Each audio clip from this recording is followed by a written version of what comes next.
reassures me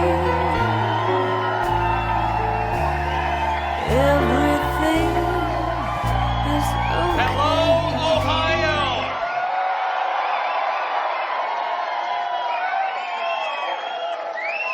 Karen and I are so thrilled to be with you tonight. The end of our first full week on a journey that I know will end at the White House in a great victory for the American people.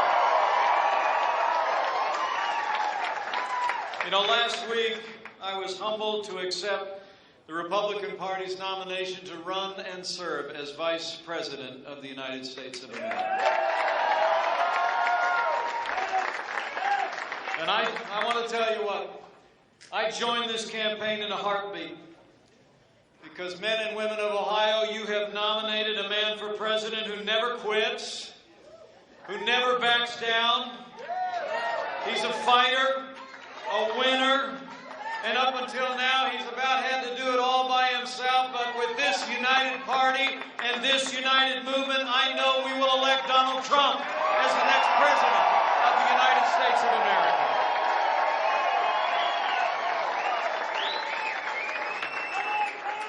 And he will make America great again. You know, it really is remarkable. It's remarkable to think that at the very moment when America is crying out for something new, for different leadership, the other party has answered with a stale agenda and the most predictable of names. You know, people in both parties are restless.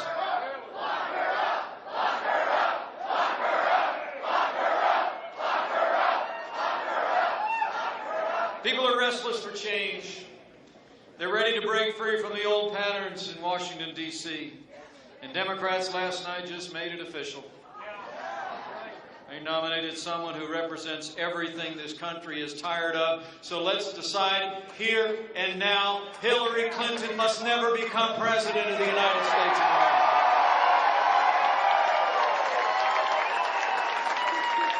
You know, the failed policies of Barack Obama and Hillary Clinton have weakened America's place in the world and stifled our nation's economy. You all know that here in Ohio. The progress that you've made, the progress that we've made in Indiana has been in spite of the policies coming out of this administration in Washington, D.C. Not because of it. And that's why we're ready. We're ready for new leadership. We're ready for a builder. We're ready for someone who knows how to make the American economy hum. We're ready for Donald Trump to be the next president of the United States. You know, Hillary Clinton essentially offers a third Obama term. She championed Obamacare because she had all but invented it. The national debt has nearly doubled in the last 8 years. And her only answer is to keep borrowing and spending and taxing as a way of trying to grow this economy. I don't know about the rest of you. Like her husband, I had a hard time staying awake during that speech last night.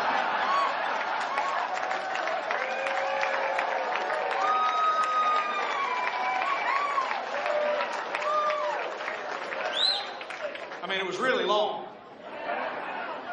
And it was the same old, wasn't it? The same policies that we learned today. Second quarter numbers came out, 1.2% growth in the American economy. Well, men and women, we can't keep doing the same thing and expect a different result. We need a president who will lead America back to strength at home and abroad, and that man is Donald Trump.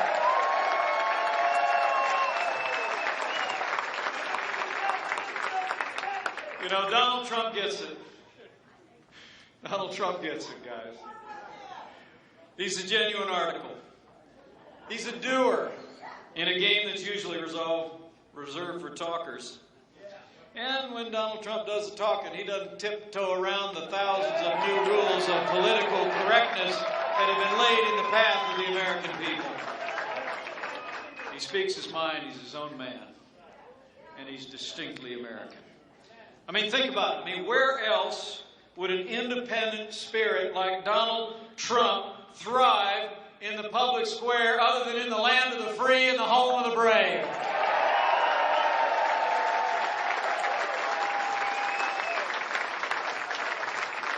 The funny thing is, the party in power seems helpless to figure this man out. And I'm talking about the media. And the Democrats. I mean, they all keep thinking that they keep telling each other the usual methods will work against him, right? They keep thinking that they've done him in only to wake up the next morning and Donald Trump is still standing and stronger than ever before.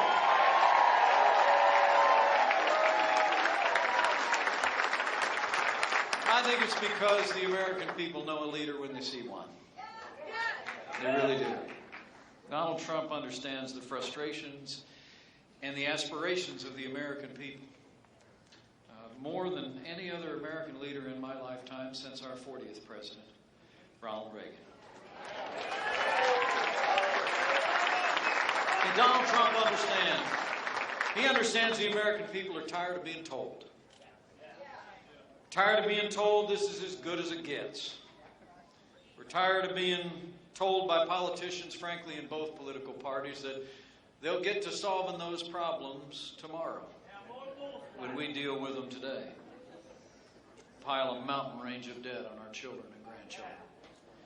And they're tired, as Ronald Reagan used to say, they're tired of being told that a little intellectual elite in a far distant capital can plan our lives better than we can plan them ourselves. Donald Trump gets it. And he believes in the American people. And the other side tells us this economy is the best we can do, but it's nowhere near the best we can do. It's just the best they can do, and we can unleash the potential of this economy when we elect Donald Trump as the next president of the United States. And you know, I know what I'm talking about. I've seen what strong conservative leadership can do in a short period of time. You've seen it here in Ohio. We've seen it in the Hoosier State, just next door. I mean, it's extraordinary. About 10 years ago, the state of Indiana found ourselves in kind of the buckle of the Rust Belt. You know, people have called us.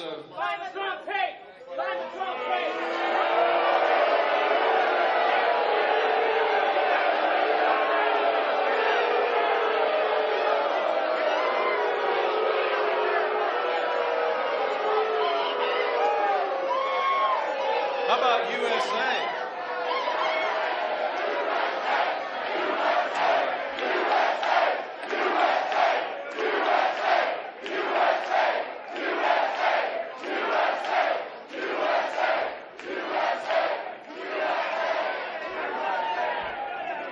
I always tell my kids that's what freedom looks like, and that's what freedom sounds like. You know, but it was about 10 years ago, Indiana found ourselves right in the kind of the buckle of what a lot of people across the country call the Rust Belt, right? And Indiana made different choices. We elected strong conservative leadership. We put our fiscal house in order. We balanced our budgets. We made record investments in education, in infrastructure, in health care. And all along the way, I'm proud to say that since I became governor, we've actually cut taxes every single year.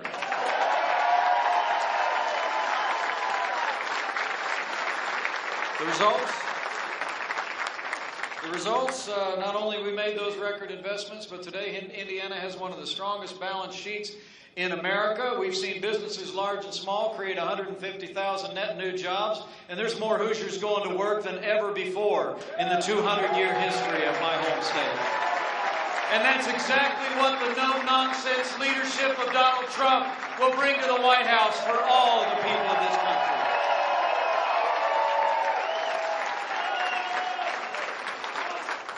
Now, you know, my opponent in this campaign gave a speech the other night, and he had a lot to say about my new boss. So I thought I'd return the favor. Now, people in the media have been talking about how much Senator Tim Kaine and I have in common, and we do have a lot in common. He's got a great family. We honor his family. He's got 3 great kids. And we're both the proud fathers of 2 United States Marines. But that's kind of where the comparisons stop, actually. And he was a governor, I'm a governor, you know, he's in the Senate, I was in the Congress for 12 years. You know, I tell people sometimes if I only had 12 years left to live, I'd want to live it as a member of Congress, because that was the longest 12 years of my life.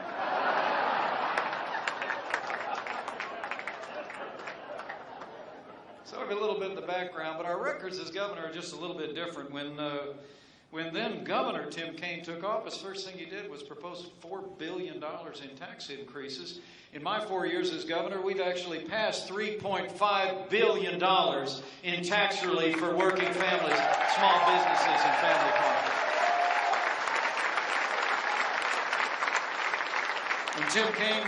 When Tim Kaine was governor, he wasn't able to get a whole lot of funding for roads and bridges, according to all the reports. What he tried to do, over at the Crossroads of America, we've actually invested $2.5 billion in funding under my tenure as governor for roads and bridges in local communities to remain the crossroads of America. And when Tim Kaine was governor of Virginia, unemployment doubled. Since I've been governor of the state of Indiana, unemployment went from well over 8% to 5% today. We've almost cut it in half and are at record employment in the Hoosier state. So, I mean, other than that, we got a lot in common. But, you know, it does seem to me he's just a pretty good match for Hillary Clinton. I mean, if you want more taxes, more spending, more regulation, more government, and fewer jobs, just vote for the Clinton-Kaine ticket. If you want more jobs, less taxes, more opportunities, and more innovation, you want to vote for Trump, Pence, and send Trump, Pence to the White House. You know, the choice couldn't be more clear. American people can elect someone who literally personifies the failed establishment in Washington, D.C., or we can choose a leader. We can choose a leader who's going to fight every day to make America great again. It's change versus the status quo. And my friends in Ohio, from this Hoosier to you Buckeyes, I'm going to tell you that when Donald Trump becomes president of the United States of America, the change will be huge.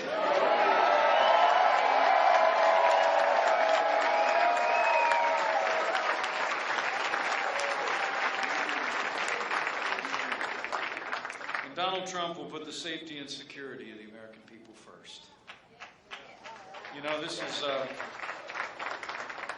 it's been a heartbreaking time for communities across this country and those who serve on the thin blue line of law enforcement. We all woke up this morning, didn't we?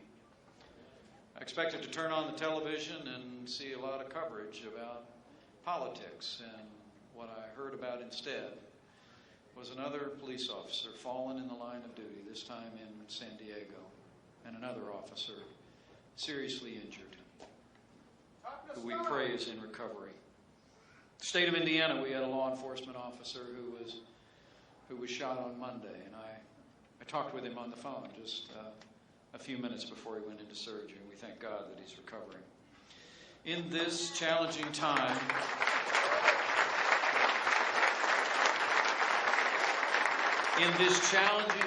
for the men and women of law enforcement at every level, could we just take a moment and show our appreciation to those who serve in the uniform of our city police, our sheriffs, our state police, and our federal law enforcement?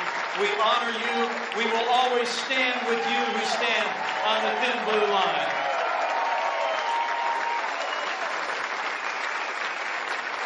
Let me promise you, as the Chief Law Enforcement Officer of the United States of America, President Donald Trump will support our law enforcement at every level, provide the resources so they can do their job for our families and come home safe to theirs.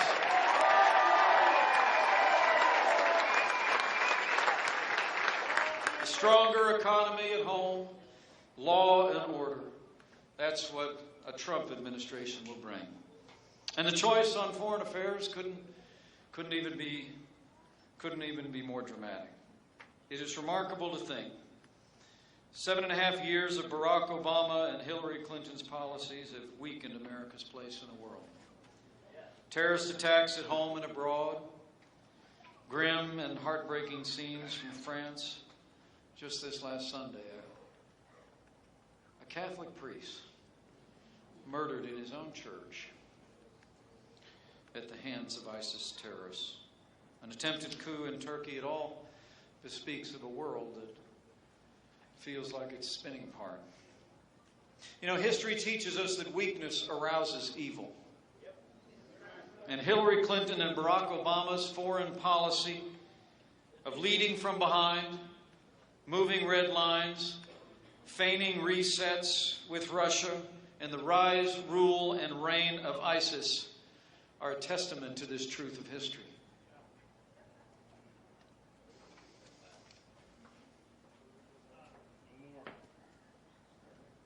It's important to remember her record. We heard it talked about a lot on that stage this week, but it's important to remember that it was Hillary Clinton, as Secretary of State, who helped undo all of the gains that our soldiers had won in Operation Iraqi Freedom. A staggering failure of judgment that created a vacuum that set ISIS on the loose.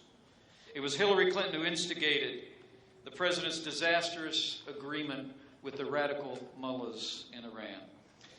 And it was Hillary Clinton who left Americans in harm's way in Benghazi and then said, "What difference at this point does it make?" You know, as the proud father of a United States Marine, let me say from my heart, anyone who said that, anyone who did that, should be disqualified from ever serving as Commander-in-Chief of the Armed Forces of the United States of America. We cannot have 4 more years apologizing to our enemies and abandoning our friends. America needs to be strong for the world to be safe. And Donald Trump will lead from strength on the world stage. Donald Trump will rebuild our military, stand with our allies. Donald Trump will confront and name radical Islamic terrorism and defeat it at its source so it cannot threaten us or the allies that we cherish. And as this election approaches, let me say to my friends and neighbors in the room, American people should know that we may be filling the presidency for the next 4 years, but the decisions that we will make in November will likely define the Supreme Court for the next 40 years. We all better think hard. We all better think long and hard about what this means to our Constitution and to limited government. Elect Hillary Clinton, and you better get used to more of the same of what we've seen in recent years, being subject to unelected judges using unaccountable power and taking unconstitutional actions. Don't worry about that from us. For the sake of the rule of law, for the sake of the sanctity of life,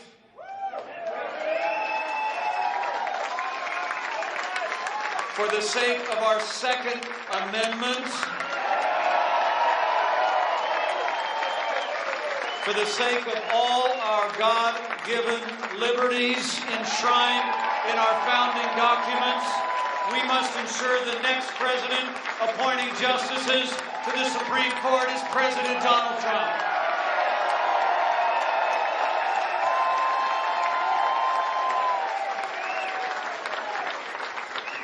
Donald Trump will stand up for our freedoms in one other way I wanted to mention to you.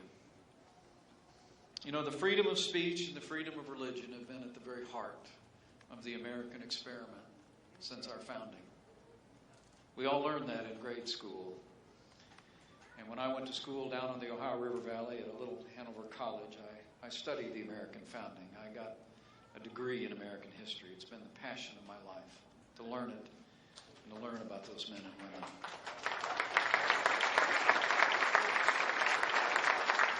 A right understanding of the American founding, you can conclude that independence rang from the pulpits of this nation at our founding as much as it did from the town squares. The abolition of slavery was driven as much by the moral voices of people of faith as it was from anywhere else in this nation. The civil rights movement itself sprang from the pews of the Montgomery Church of the Reverend Dr. Martin Luther King Jr. and transformed a nation to a more perfect union.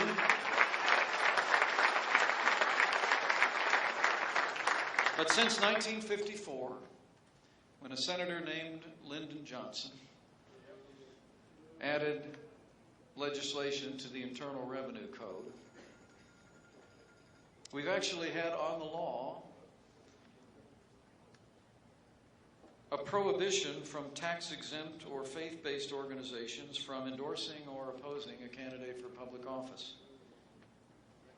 Communities of faith in all those years, to this very day, literally live under a threat of losing their tax-exempt status if they exercise their freedom of speech. Well, you know, I like to say politicians ask what, but leaders ask why. And when Donald Trump first heard about the Johnson Amendment from a group of pastors 6 months ago, he told me all about it. He said he looked around the room and he said, "Why is it that way?" And they said, "Well, it just seems like it's always been."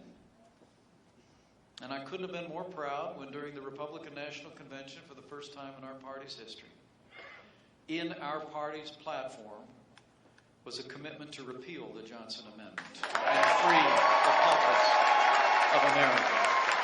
And Donald Trump will repeal the Johnson Amendment and restore the freedom of speech to people of faith in the United States of America.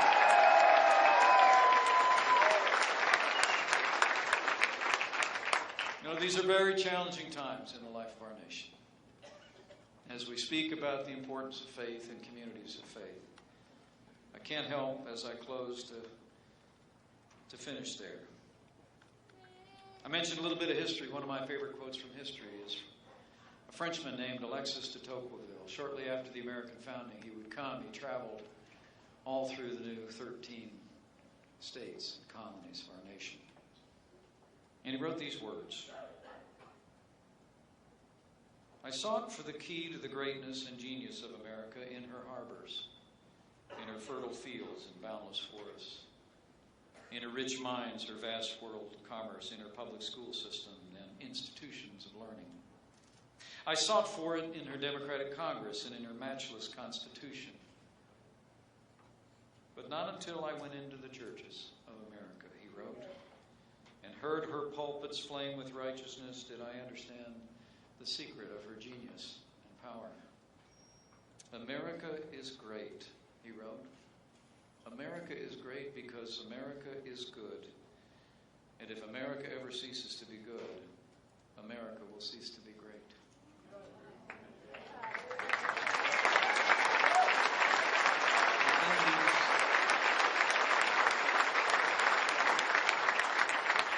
In these challenging times, those of you who, like our little family, occasionally bend the knee, I encourage you to repair to that strength again.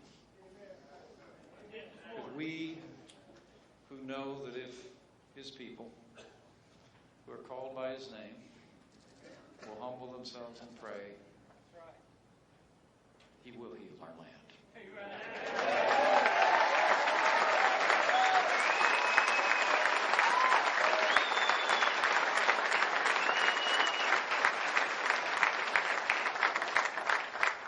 So, my fellow Americans, Buckeyes all, I think we come to another rendezvous with destiny, and I have faith. I have faith in the boundless capacity of the American people to make America great again. And I have faith in he who was with the founders of this nation who carved this miracle of democracy out of these wilderness shores. But we have a choice to make. It's another time for choosing. If you want a president who will protect this nation and confront radical Islamic terrorism, if you want a president who will marshal the strength of this nation, rebuild our military, and crush ISIS at its source, if you want a president who will restore law and order to this country and give law enforcement the support they need and deserve, if you want a president who will cut taxes, grow our economy, and squeeze every nickel out of that bloated federal bureaucracy, if you want a president who will build the wall, create strong borders, and enforce our laws, and if you want a president who will upend the status quo in Washington, D.C. and appoint justices to the Supreme Court who will uphold our Constitution, we have but one choice. That man is ready. This team is ready. Our movement is ready. And America is ready. And we must elect Donald Trump as the 45th President of the United States. And we will make America great again.